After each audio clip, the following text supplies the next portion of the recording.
اور مال بنا کے چلے جاتے ہیں، نظام اور کمزور ہو جاتا ہے، کیونکہ ٹیکنوکریٹس کو چلا تو وہی رہتے ہیں نا جو عقل سے بڑی بھینسیں ہیں، جو مسند پہ بیٹھ جاتی ہیں اقتدار کی، اور پتہ کچھ نہیں ہوتا، پھر نیچے لوگ ڈھونڈتی ہیں، اور وہ سب ان کو بیوقوف بناتے ہیں۔ بیرسٹر صاحب جیسے لوگ نا، سنا ہوگا کہ آڈیو میں خان صاحب کے آڈیو میں وہ آئلہ کہہ رہی ہے کہ اس نے چھوٹا صاحب جو ہے بیرسٹر، آپ جانتے ہو نا، خان اس کو وہ 30 کروڑ روپے لے گیا مشرف سے کہ اس کا استقبال کروائے گا۔ تو اس طرح کے لوگ پیدا ہوتے ہیں درجنوں کے حساب سے، جو ہر پارٹی میں گھس جاتے ہیں۔ جیسے مسلم لیگ نون میں آج کل احمد ملک ہے، جو بہت بڑا دانشور بن کے سیاسی دانشور کے طور پر آیا ہے، بیرسٹر صاحب جیسے درجنوں ہر جگہ گھسے ہوئے ہیں۔ دیکھیں، یاد رکھیے گا، اصل تو جمہوریت ہی ہے جو آپ کے ناکام ہو چکی ہے۔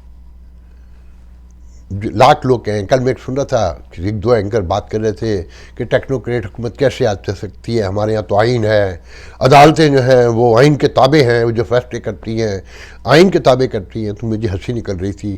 سب کو پتہ ہے کہ آئین کی کیا اوقات ہے، عدالتوں کی کیا اوقات ہے، وہ کتنی عوام میں پاپولر ہیں، کتنی متنازع ہیں۔ یہ آئین، یہ مسلم لیگ، یہ پیپلز پارٹی، یا کوئی بھی جماعت، یا تحریک انصاف جو بابر عوان کہتا تھا کہ یہ عالمی سطح پر ناانصافی کے لیے مشہور ہے، یہ عدالتوں کو مانتے ہیں۔ جب ان کے حق میں فیصلے ہوں تو ٹھیک ہے، ان کے خلاف ہو تو یہ پروپیگنڈا کرتے ہیں۔ اب دیکھیں نا، خان صاحب کے حق میں جتنے فیصلے ہیں پی ٹی آئی مانتی ہے، مگر چور جو عدالتوں سے کہیں ثابت نہیں ہو سکا۔ دلچسپ بات یہ دیکھیں، مگر اس کا مطلب بیسکلی تو عدالتوں کو گندا کیا جاتا ہے نا، کہ یہ عدالتیں ہم نہیں مانتے، ہم ان کے فیصلوں کو نہیں مانتے۔ تو یہ عدالتیں جب تک موجود ہیں، اور یہ سیاسی نظام، اس سیاسی نظام میں کبھی یہ جو ہمارے جرنلسٹ دوست ہیں، ساتھی ہیں، دانشور ہیں، جب یہ سپورٹ کرتے ہیں اس جمہوریت کو، اور اوپر کی باتیں کرتے ہیں کہ دیکھیں مسلم لیگ نے یہ کیا تھا اور یہ غلط تھا، یہ صحیح تھا، اور یہ پیپلز پارٹی نے صحیح کیا اور یہ غلط کیا، یہ تحریک انصاف نے تبدیلیاں کی، انقلاب لائی، اور یہ مگر غلط تھا، اس وقت تک اس ملک میں جمہوریت نہیں آئے گی، کیونکہ یہ جمہوریت ہے ہی نہیں۔ جب پارٹی میں بیسک اسٹرکچر ہی نہیں ہے جمہوریت کا، اس کی نارمز ہی پوری نہیں ہوتی، اس کی ریکوائرمنٹس ہی پوری نہیں ہوتی۔ آپ یہ دیکھیں کہ کتنا بڑا میڈیا ہو چکا ہے، فوج کے خلاف بولنا منع ہے نا، یہ جو سلامتی کے ایشو بتا دیے جاتے ہیں، بلوچستان، مسنگ پرسنز، دہشت گردی، اس پر ایک اسٹرانس ہے فوج کا کہ جی آپ کو نہیں پتا تو آپ نہ بولیں، ٹھیک مان لیتے ہیں۔ بلدیاتی نظام کے لیے کام کرنا اس میڈیا کا فرض تھا نا، بہت پہلے بھی میں کہہ چکا ہوں یہ کہ یہ اس میڈیا کی ناکامی تھی کہ یہ مسلم لیگ نون، یہ پیپلز پارٹی اور یہ ساری جماعتیں اپنی مرضی کا بلدیاتی نظام لاتی رہیں، اور نچلی سطح پر اقتدار کو کبھی منتقل نہیں ہونے دیا، اور یہ میڈیا سپورٹر تھا اس کا۔ اگر آپ بہت غور سے دیکھیں، یہ تو کرتا رہا کہ زرداری حکومت آج ہے کل ختم ہے، نواز شریف حکومت آج ہے کل ختم ہے، خان صاحب کی حکومت میں پوری انسرٹینٹی اسی میڈیا نے رکھی، اس کے تھرو رکھی گئی، مگر اس میڈیا نے کبھی یہ کوشش کمپین نہیں کی۔ جیسے ایک ٹرولنگ ہمارے ہاں چینلز ہیں نا جو ٹرولنگ کرتے ہیں، کنٹینیو کمپین کرتے ہیں کہ بلدیاتی نظام میں ہی جو فوجی تو لاتے ہیں، وہ اپنے مقاصد کے تحت لاتے ہیں کہ گراس روٹس سے لوگوں کی حمایت حاصل ہو، اس میں نئے چنگ پیدا کرتے ہیں، نیا نواز شریف، نیا عمران خان، اور اس طرح کے لوگ سارے پیدا کیے جاتے ہیں۔ تو بات یہ ہے کہ یہ جو جمہوریت آپ کو دکھائی جاتی ہے، یہ جمہوریت ہی نہیں ہے، اور یہی اصل خرابی ہے۔ اسی لیے یہ کبھی جمہوریت جڑ نہیں پکڑ سکی، ادارے بھی ٹوٹ گئے، فوج بھی پریویل کر گئی، عدلیہ بھی متنازع ہو گئی، کیونکہ یہ بلیک میل تو ہوتے ہی ہوتے ہیں۔ لازمی بات ہے کہ بھئی جب میں نے اپنے بیٹے کو بھی لے کر آنا ہے، میں نے اپنی بیٹی کو بھی لے کر آنا ہے، پھر میں نے پوتے پڑپوتی کو بھی لے کر آنا ہے، اور جو اراؤنڈ میں لوگ ہیں ان کے بھی اپنے اپنے مقاصد ہیں کہ میری بہن کو بھی ٹکٹ مل جائے، میری بھابھی کو بھی مل جائے، میرے ماموں کو بھی مل جائے۔ تو یہ ڈرے ہوئے لوگ ہوتے ہیں نا، کیونکہ کلین نہیں ہے نا، ضمیر صاف نہیں ہے، تو یہ منٹ پہ ٹوٹتے بھی ہیں، جڑتے بھی ہیں۔ تو اس سچویشن میں پھر چوری کرنی ہوتی ہے۔ اچھا، پھر جب آپ کا نظام پیسوں پہ کھڑا ہو کہ بھئی شرط یہ ہے کہ 15 کروڑ روپے ہوں گے، 20 کروڑ تو ایم این اے جیت سکتا ہے، ہار سکتا ہے، ایم پی اے کے لیے 10 کروڑ روپے لازمی ہونے چاہیے۔ دیکھیں یہ ممکن ہی نہیں ہے جب تک پارٹی فنڈ پر نہ چل رہی ہو، اور فنڈ بھی کلین فنڈ ہو۔ جو خان صاحب کی فنڈنگ ہے وہ کیوں ڈیبیٹیبل ہے، اور اس کا سب سے بڑا ثبوت تو خان صاحب نے فائنینشیل ٹائمز کا جواب نہیں دیا نا آج تک، جو آپ کو نظر آتا ہے۔ تو جب مثال کے طور پہ میں آپ کو جتوانا چاہتا ہوں، یا ایک لمحے کو مان لیں آپ مجھے جتوانا چاہتے ہیں، تو اس کا مطلب یہ کہ آپ کو میری ضرورت ہے نا، تو آپ مجھے فنڈ کریں، تب میں سوچوں گا. میں اپنے پیسے لے کر جب آتا ہوں، جب میں اپنا ہی خرچ کرتا ہوں، تو پھر میں نفع نقصان کی بنیاد پہ کرتا ہوں، کہ مطلب ہار جاؤں میں تو میں گھر جا کے فارغ ہو جاؤں، میرے 15 کروڑ فارغ ہو جائیں. میں جیت جاؤں تو لازمی بات ہے پھر میں نے 45 کروڑ تو بنانے ہیں نا، جب میں نے 15 کا رسک لیا تھا، اور پارٹی کو بھی پیسے دینے ہوتے ہیں. مطلب یہ جو سیاسی پارٹیاں ہیں یہ بیسکلی مافیا کے گروپس ہیں. اور عمران خان دیکھیں، میری مخالفت کی ٹوٹل وجہ یہ ہے کہ یہ جو انصاف، قانون، مساوات کے نام پر، نہی المنکر، امر بالمعروف کے نام پر پارٹی آئی، اس نے آرٹ کے درجے پر جا کر جھوٹ بولا. اس نے کرپشن کو بڑے پیمانے پر انٹروڈیوس کیا، اسپیشلی پولیٹیکل سسٹم میں، کہ پارٹی کو 2 گنا جو بے نظیر بھٹو اور نواز شریف کرتے تھے نا، اس سے 2 گنا زیادہ پیسے وصول کیے. پھر ان کے اپنے لوگوں نے بھی پیسے وصول کیے، پھر الیکشن کا خرچہ بھی ہوا. یہ جو استعفے نہیں دے رہے، کیوں نہیں دے رہے؟ حالانکہ اسپیکر کو مان لینا چاہیے کہ جو اجتماعی دیے ہیں کہ بھئی ہاں سب کے سامنے کھڑے ہو کے دیے تھے، بات ختم ہو گئی، دیں نا، کرائیں نا الیکشن. نظام تو یہی ہوتا ہے. مگر سب کو پتا ہے کہ اگر یہ استعفے قبول ہو گئے، پنجاب اسمبلی ٹوٹ گئی، کے پی کے ٹوٹ گئی، تو یہ سسٹم تو گیا. یہ جو ان کا خواب ہے کہ اکتوبر نومبر کھینچ لیں گے، یا 1 سال اور کانسٹیٹیوشنلی کوئی ڈرامے بازی کر کے لے آئیں گے وہ اور چلا لیں گے، نہیں، ایسا کوئی پھر نہیں ہو سکتا نا، پھر سوچ میں بھی نہیں آ سکتا. بات ساری یہ ہے کہ جب تک یہ ایک ساتھ نہیں بیٹھیں گے اور بیسک اسٹرکچر چینج کرنے پہ فیصلہ نہیں ہوگا کہ ادارے کیسے درست کرنے ہیں، خود کی پارٹیاں کیسے درست کرنی ہیں، تب معیشت میں کوئی بہتری آ جائے تو آ جائے. اور پھر افغانستان کا ایشو جسے آپ بہت چھوٹا لے رہے ہیں، اور یہ جو بلوچستان میں ہو رہا ہے، یہ مسائل حل نہیں ہوں گے تو آپ بھول جائیں، تصور میں بھی نہ لائیں کہ آپ کی معیشت کبھی گرو کر سکتی ہے. آپ روز شکنجے میں الجھتے جا رہے ہیں. وہ جو تار عنکبوت کہتے ہیں نا، وہ آپ کے گرد گھیرا مزید تان رہا ہے، کھینچ رہا ہے، اور اس میں آپ لپٹتے چلے جا رہے ہیں. اس کا علاوہ کوئی راستہ نہیں ہے. کیا سب سے پہلے خاص صاحب بیٹھیں گے کیا ان پارٹیوں کے ساتھ؟ یا اب یہ پارٹیاں بیٹھ سکتی ہیں؟ بیٹھ تو سکتی ہیں. اگر یہ جو ہمارے خطے میں ہے کہ ساڈا بابا اتے رہے گا، میری انا، میں کیسے اپنی شکل تسلیم کر لوں. سیاست میں کوئی انا تھوڑی ہوتی ہے. کل کے دوست آج کے دشمن ہو سکتے ہیں، آج کے دوست کل کے دشمن ہو سکتے ہیں. تو یہ، مگر بات یہ ہے کہ کون سمجھائے، کون بتائے. اگر خاص صاحب کہتے ہیں کہ جی بظاہر تو ہونا چاہیے، انتخابات ہو جائے، کوئی بات نہیں، جو آتا ہے حوالے کر دیں. مگر کسی کے پاس بھی، خاص صاحب کے پاس کوئی ایجنڈا ہے آپ سمجھتے ہیں کہ وہ اس ملک کو مسائل سے نکال سکتے ہیں؟ یہ ٹوٹے ہوئے ادارے جو ہر آدمی چور بیٹھا ہے، اور پھر خاص صاحب کے پاس بھی کوئی ٹیم نہیں ہے. یہ ٹیم تو آزمائی ہوئی ہے نا.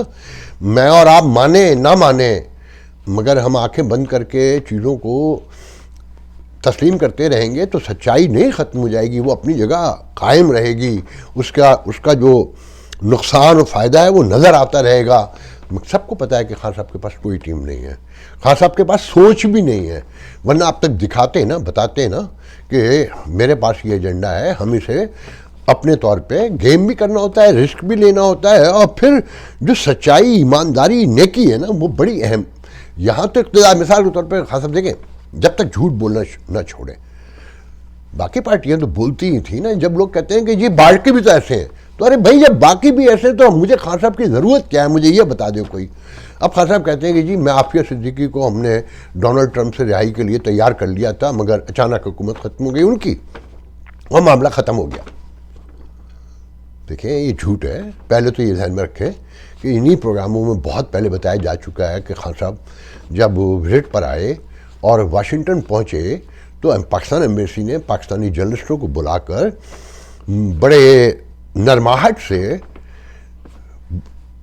تجویز کے طور پہ، ایڈوائس کے طور پر حکم جاری کیا کہ خان صاحب اور ڈونلڈ ٹرمپ کی ملاقات میں یا کسی موقع پہ بھی کشمیر پر اور عافیہ صدیقی پر سوال نہیں ہوگا.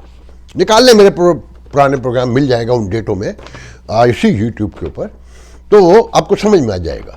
مگر وہاں کشمیر پہ بھی سوال ہوا، عافیہ پہ بھی ہوا. یہ خاتون طیبہ انہوں نے کیا نیو یارک میں، جو نوائے وقت کو ریپرزینٹ کرتی ہیں، اور جو بدمزگی ہوئی وہ ایک لمبی داستان ہے. اچھا، پھر 200 کے قریب لوگوں کو معاف کر کے جاتا ہے پریزیڈنٹ. امریکن پریزیڈنٹ جب جاتا ہے تو ان کے بارے میں تو یہ بھی کہا جاتا ہے نا ڈونلڈ ٹرمپ کہ انہوں نے اپنے آپ کو بھی پارڈن دیا ہوگا یا دیا ہے وٹ ایور. تو 200 لوگوں کو رہا کر کے جاتا ہے اپنی ثوابدید پہ جو پریزیڈنٹ کو دی ہے کانسٹیٹیوشن نے, امریکن کانسٹیٹیوشن نے. کیوں نہیں رہا کر دیا تھا عافیہ صدیقی کو؟ دیکھیں سچائی پتہ ہے کیا ہے. جو لوگ کہتے ہیں نا کہ یہ طالبان سے تو مذاکرات کی ہے, ہاں ان سے کی ہے کیونکہ وہ غیر ملکی طاقت ہے. کوریا میں بھی جنگ لڑی نا, تائیوان میں بھی لڑی نا, وہاں سے بھی واپس آئی نا. تو یہ ایک الگ ہے. مگر جو ودن جغرافی ریاستی نظام ہوتا ہے نا, اس کو بٹریل جو مہذب قومیں ہوتی ہیں کبھی نہیں کرتی. جو باتیں کرتے ہیں کہ جی طالبان کو تو چھوڑ دیا, طالبان کو بھی امریکن ٹیریٹوری سے نہیں چھوڑا, ذہن میں رکھیے گا. جتنے چھوٹے دہشت گردی کے نام پہ جو پکڑے گئے تھے, جو گوانتانامو بے میں تھے, جو امریکن ٹیریٹوری نہیں تھی. امریکن قبضے میں ہے مگر امریکن ٹیریٹوری کا حصہ نہیں ہے وہ, تو انہیں چھوڑا گیا. جو کورٹ آف لا میں نہیں لائے گئے تھے, جن کا کورٹ آف لا سے کوئی تعلق نہیں تھا, عافیہ صدیقی کو باقاعدہ امریکن کورٹ آف لا میں لے کر آیا گیا تھا. اس کے خلاف فوجیوں نے گواہیاں دی تھیں اوتھ پر. اسے چھوڑنے کا مطلب یہ تھا کہ اگر پریزیڈنٹ چھوڑ بھی دیتے تو ایک پولیٹیکلی بہت بڑا نقصان ہوتا, فوج میں ناگواری پائی جاتی. اب دیکھیں طالبان کو بھی کہا نا, آپ نے سنا ہوگا کہ کیمپ ڈیوڈ میں بلایا اور ڈونلڈ ٹرمپ نے, مگر ایک دن پہلے وہ ملاقات ختم ہوئی. کیوں؟ اسی لیے کہ انہیں یہاں دہشت گرد تصور کیا جاتا تھا. جب یہ جہادی تھے اور امریکہ کے ساتھ تھے تو وہ بلایا گیا تھا اور ویلکم کیا گیا تھا, مگر اب انہیں دہشت گرد سمجھا جاتا ہے. ایک غیر ملکی وہ طاقت جو امریکہ کے خلاف تھی انہیں نہیں آنے دیا گیا. کوئی وجہ ہوگی نا. تو خان صاحب غلط بیانی سے بہت کام لیتے ہیں کیونکہ انہوں نے مذہبی چورن بیچنا ہوتا ہے, سچ نہیں بولنا ہوتا ہے. تو خان صاحب کا سب سے بڑا مسئلہ یہ ہے کہ وہ اپنے فائدے کے لیے کچھ بھی کر سکتے ہیں. جو آپ کو, مجھے, سب کو نظر آ رہا ہے ان کے دور میں کوئی ادارہ درست ہوا یا کسی آسپیکٹ آف لائف میں آپ نے کہیں بہتری دیکھی. ٹھیک ہے یہ اب مہنگائی ہوئی تو دیکھیں مہنگائی تو اسٹاک ایکسچینج تو امریکہ کی بھی برباد ہے. تیل کی قیمت بظاہر بہت گر گئی ہے مگر ہر چیز میں ابھی ڈیمانڈ اور سپلائی کا مسئلہ ہے. پھر کووڈ دور سے نظر آ رہا ہے مگر یہاں بائنگ پاور ہے. امریکہ کی اسٹرینتھ بڑھی ہے, یہ تو آپ کی ہر حکومت تسلیم کرتی رہی ہے نا. دیکھیں بس ایک بات ذہن میں رکھیں, آپ کی بچت کا ایک ہی راستہ ہے. جو پولیٹیکل ورکر ہے, جو عام آدمی ہے, جو ابھی ان لوگوں کے لیے اپنے درمیان جس نے تقسیم پیدا کر دی ہے, ایک دوسرے کو گالی گلوچ کر رہے ہیں, اگر وہ سچائیاں ریلائز نہیں کریں گے, وہ اس ریاست کو نہیں بچانا چاہیں گے. گو کہ دیکھیں لیڈرشپ کا ہی کام ہوتا ہے بلا شبہ یہ کہ وہ لوگوں کو مائل کرتا ہے اچھائی پہ برائی پہ جس پہ بھی. مگر آج آپ پر وقت آ پڑا ہے کہ خان صاحب ہوں, نواز شریف ہوں, شہباز شریف ہوں, زرداری ہوں یا دوسری پارٹیاں ہوں, جب تک آپ یہ پش نہیں کریں گے, دیکھیں اب ریاست پر بات بنائی ہے, ہمیں ساتھ بیٹھنا ہوگا اور کوئی فیصلہ کرنا ہوگا. کوئی مشترکہ ایسی حکومت بنانی ہوگی جو کانسٹیٹیوشنلی جس پہ سب شامل ہوں. پہلے اسے اکانومی سے نکالیں, انتخابات کروا لیجئے. اگر آپ نے اس ملک کو نقصان پہنچانا ہے فوری طور پہ تو کروا لیں سیاسی کشیدگی. اور اس موجود ماحول میں اگر انتخابات ہوئے 8 مہینے کے بعد یا سال بھر کے بعد یہی تناؤ رہا تو اس کا نتیجہ بہت برا نکلے گا. وہی نکلے گا جو بنگلہ دیش میں ہوا تھا کہ اگر فوجی آپریشن ہو رہا ہے اور یہ بڑھتا ہے اور بات افغانستان تک جاتی ہے تو بھول جائیں پھر کوئی انتخابات, کوئی کہانی. پھر مال باہر سے آتا رہے گا, روٹی کھاتے رہیے گا, نظام شظام آپ کے نصیب میں. آخر میں بتاتا چلوں, بہت سے لوگوں نے پوچھا ہے کہ جی کہا جا رہا ہے کہ آڈیو لیکس اور ویڈیو لیکس جو آ رہی ہیں ان پہ جو باتیں ہو رہی ہیں, جو گندگی پھیلی ہے, اس پر خان صاحب نے عاصم منیر کو خط لکھا ہے اور پی ٹی آئی نے ایک روف کلاسرا کے حوالے سے میں نے سنا ہے کہ یہ لوگ کوٹ کرتے ہیں کہ روف کلاسرا نے کلیم کیا ہے. میں نے انہیں میسیج بھی کیا تھا مگر شاید انہوں نے میرا میسیج دیکھا نہیں, تو مجھے نہیں پتا. مگر ایک بات ذہن میں رکھیں, میں بار بار آپ کو کہہ رہا ہوں کہ اگر خان صاحب کی چوری جنرل عاصم منیر نے پکڑی تھی ایز اے ISI چیف, پوری قوم آپ مل جائیے خان صاحب کے ساتھ, وہ معاف نہیں کر سکتا. اس کو سوچ میں بھی نہیں آ سکتا جب اسے پتہ ہے کہ یہ آدمی چور ہے. اور کہنے والے کہتے ہیں کہ یہی سچ ہے کہ انہوں نے یہ چوری پکڑی تھی. تو یہ آڈیو لیکس جو ہیں کوئی لاکھ کہے کہ جی ملازم گرفتار کر لیا یار وہ بنا رہا تھا، نہ ہو، یہ سارا کام کون کرتے رہے ہیں، کون کرتے ہیں، سب کو پتہ ہے۔ اتنے سوفسٹیکیٹڈ ایکوپمنٹ کس کے پاس ہے، اتنا ٹائم کس کے پاس ہے، یقین رکھیں یہ ان کے علاوہ کوئی نہیں کرتا، انہی کی مرضی سے سب کچھ آ رہا ہے، اور انہوں نے طے کر لیا ہے کہ خاص صاحب کو پولیٹکس میں نہیں رہنے دینا ہے۔ آج کے لیے اتنا بہت ہے، انشاءاللہ کل آپ سے گفتگو ہوگی۔ اللہ حافظ۔